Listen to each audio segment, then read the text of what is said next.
தமிழக முதல்வர் மு.க.ஸ்டாலின் பங்கேற்கும் இந்திய யூனியன் முஸ்லீம் லீக் நடத்தும் மஹல்லா ஜமாத் ஒருங்கிணைப்பு மாநில மாநாடு இன்று மாலை 4 மணிக்கு கும்பகோணத்தில்.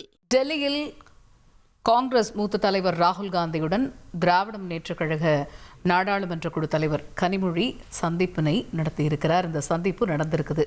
ஏற்கனவே ராகுல் காந்தி அவர்களை கனிமொழி சந்திப்பார் இன்று அப்படின்னு சொல்லப்பட்டு வந்த நிலையில் இந்த சந்திப்பு நடந்திருக்கிறது. டெல்லியில் ராகுல் காந்தியுடன் திமுக எம்பி கனிமொழி சந்திப்பு நடந்திருக்கிறது. திமுக காங்கிரஸ் தொகுதி பங்கீடு குறித்து இந்த சந்திப்பில் விவாதிக்க இருப்பதாகவும் தகவல்கள் வெளியாகி இருக்கு. கடந்த 2 மாதங்களாகவே திமுகவினுடைய முடிவுக்காக காத்திருக்கிறோம் அப்படின்னு தமிழக காங்கிரசினுடைய மேலிட பொறுப்பாளர் கிரீஷ் சோடங்கர் பேட்டி வாயிலாக தெரிவித்திருந்தார். இந்த நிலையில் இந்த சந்திப்பு அதற்காக வழிவகுக்குமா அப்படிங்கிற ஒரு கேள்வி எழுந்திருக்கிறது. கூடுதல் விவரங்களை கேட்டு பெறுவோம். செய்தியாளர் ரமேஷ் இணைகிறார். ரமேஷ், இந்த சந்திப்பு பற்றிய கூடுதல் தகவல்கள் என்ன?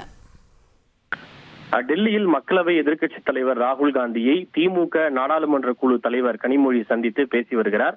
இந்த சந்திப்பு நம்பர் 10 ஜன்பத் இல்லத்தில் நடைபெற்று வருகிறது. இந்த இல்லம் காங்கிரஸ் மூத்த தலைவர் சோனியா காந்திக்கு ஒதுக்கப்பட்ட இல்லம் என்பது குறிப்பிடத்தக்கது.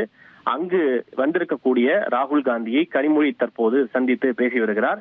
இந்த சந்திப்பில் சோனியா காந்தியும் இருக்கிறாரா இல்லையா என்பது இன்னும் உறுதி செய்யப்படவில்லை. ஆனால் ராகுல் காந்தியுடன் இந்த சந்திப்பு நடைபெற்று வருகிறது. இந்த சந்திப்பினுடைய மிக முக்கியமான நோக்கம் காங்கிரஸ் மற்றும் திமுக இடையிலான கூட்டணி பேச்சுவார்த்தை தான் இந்த சந்திப்பினுடைய மிக முக்கியமான நோக்கமாக இருக்கிறது.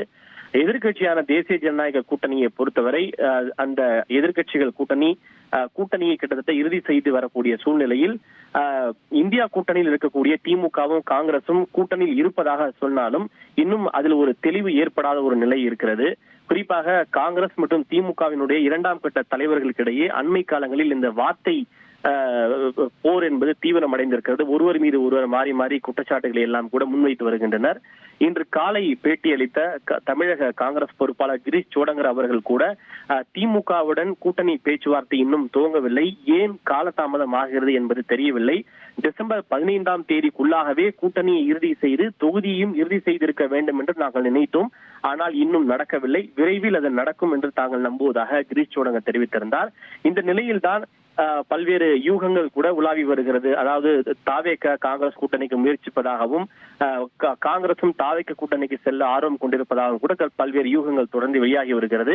இந்த சூழ்நிலையில் தான் இதற்கெல்லாம் ஒரு முற்றுப்புள்ளி வைப்பது போலவும் இது இந்த பேச்சுவார்த்தையை அடுத்த கட்டத்திற்கு கொண்டு செல்வதாகவும் இந்த பேச்சுவார்த்தையினுடைய முக்கிய நோக்கம் அமைந்திருக்கிறது. ஏற்கனவே 2019ஆம் ஆண்டு மக்களவை தேர்தல் நடந்த போது கூட இது போட்டுதான் திமுகவுக்கும் காங்கிரசுக்கும் இடையே தொகுதி இறுதி செய்வது தொடர்பாக ஒரு சிக்கல் ஏற்பட்டது. அதாவது அப்போது திமுக காங்கிரசுக்கு 6 மக்களவை தொகுதிகளை மட்டுமே ஒதுக்க முன்வந்ததாகவும் இதனால் இழுபறி ஏற்பட்டதாக கூறப்பட்டது. அப்போது கனிமொழி ராகுல் காந்தியினுடைய இல்லத்தில் சந்தித்து பேசினார். அந்த சந்திப்பிலிருந்து 2 நாட்களுக்குள்ளாக திமுக காங்கிரஸ் இடையே கூட்டணி இறுதி செய்யப்பட்டு எத்தனை தொகுதிகள் என்பது அறிவிக்கப்பட்டது. எனவே தற்போது கனிமொழி அவர்கள் ராகுல் காந்தியை சந்தித்து பேசுகின்ற போது விரைவில் திமுக காங்கிரஸ் இடையிலான கூட்டணி இறுதி செய்யப்பட்டு தொகுதிகளின் எண்ணிக்கையும் இறுதி செய்யப்படுமா என்கிற ஒரு எதிர்பார்ப்பும் ஏற்பட்டிருக்கிறது. இந்த பேச்சுவார்த்தையின் போது எத்தனை தொகுதிகள் அந்த ஆட்சியில் பங்கு போட்ட விஷயங்கள் எல்லாம் காங்கிரஸ் கேட்கிறது. அதில் திமுக நிலைப்பாடு ஆகியவை குறித்தெல்லாம் ராகுல் காந்தியும் கனிமொழியும் விவாதிப்பார்கள் என்று தெரிவிக்கப்படுகிறது. திமுக தலைமை என்ன கருத்தை தெரிவித்ததோ அவர்கள் தெரிவித்த கருத்தை கனிமொழி ராகுல் காந்திக்கு தெரிவிப்பார்.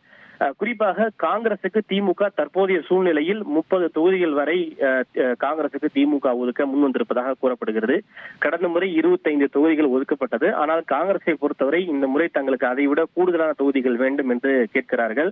முதலில் 28 தொகுதிகள் வரை ஒதுக்க காங்கிரஸ் முன்வந்தது. தற்போது காங்கிரஸ் மேலும் இருப்பதால் அதிகபட்சமாக 30 தொகுதிகள் வரை கூட ஒதுக்க தற்போது திமுக முன்வந்திருப்பதாக கூறப்படுகிறது. எனவே காங்கிரசுக்கு எத்தனை தொகுதிகள் ஒதுக்க முடியும், வேறு என்னென்ன விஷயங்களை எல்லாம் எதிர்பார்க்க என்பது தொடர்பான திமுக தலைமையினுடைய விஷயத்தை கனிமொழி தற்போது ராகுல் காந்திக்கு எடுத்துரைத்து வருகிறார். தமிழக முதல்வர் மு.க.ஸ்டாலின் பங்கேற்கும் இந்திய யூனியன் முஸ்லீம் லீக் நடத்தும் மஹல்லா ஜமாத் ஒருங்கிணைப்பு மாநில மாநாடு இன்று மாலை 4 மணிக்கு கும்பகோணத்தில்